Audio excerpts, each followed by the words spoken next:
You know, I wrote a book, and the book is called Sodoma.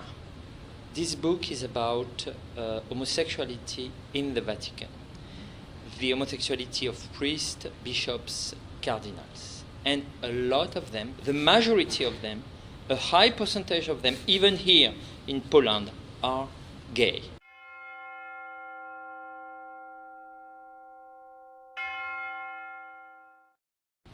I don't have any problem with that. I'm totally fine if a bishop and a cardinal is gay. Actually, a lot of them are gay. What I am fighting for is for the truth. It's for against hypocrisy, against schizophrenia. Because if you say you should be against gay people and you are gay yourself, that's a problem. For example, the new, government in this country attacks gay people.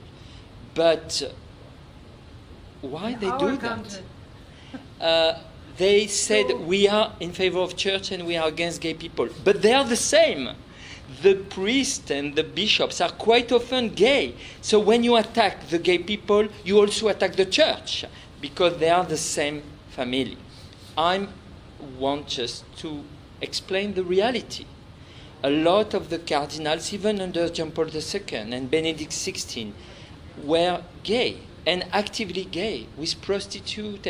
And again, I don't have any problem if they are gay, but I think they just need to be honest. That the Vatican and the Catholic Church is mainly a gay organization. And I'm not joking. Why? It's because celibacy.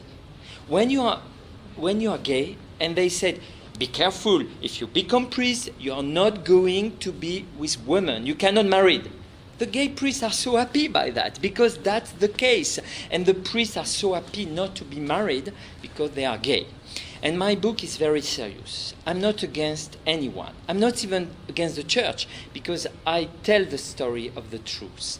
This book is bestseller in more than 50 countries. We sold already in few months more than 500,000 copies.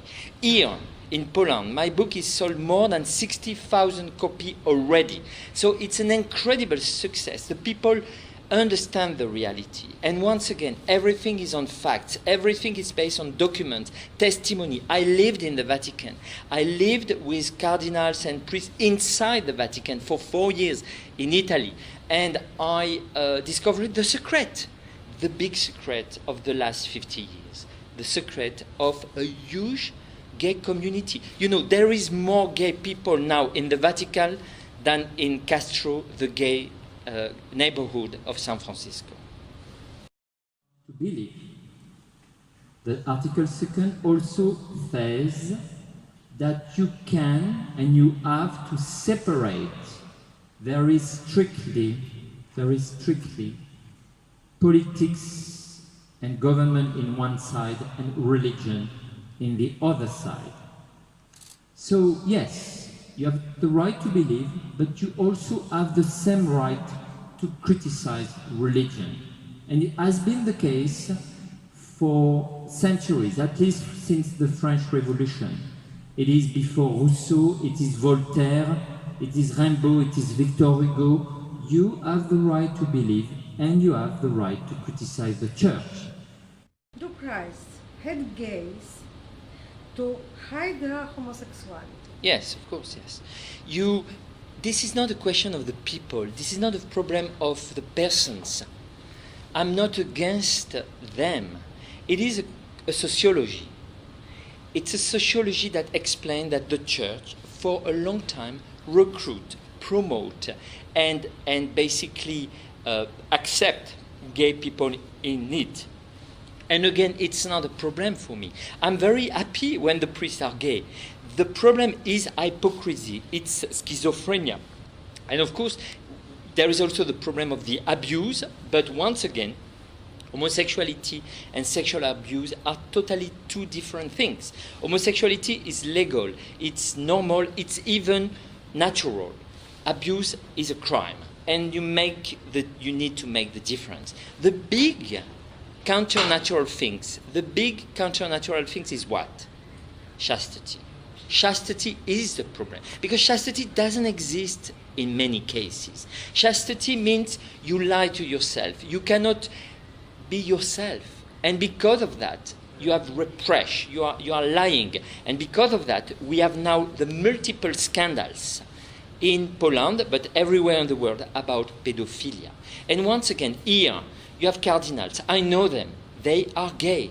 In Poland, they are gay. They are prostitutes. They are acting. They are not just homophile without sexuality. They have sexuality. And they had for a long time.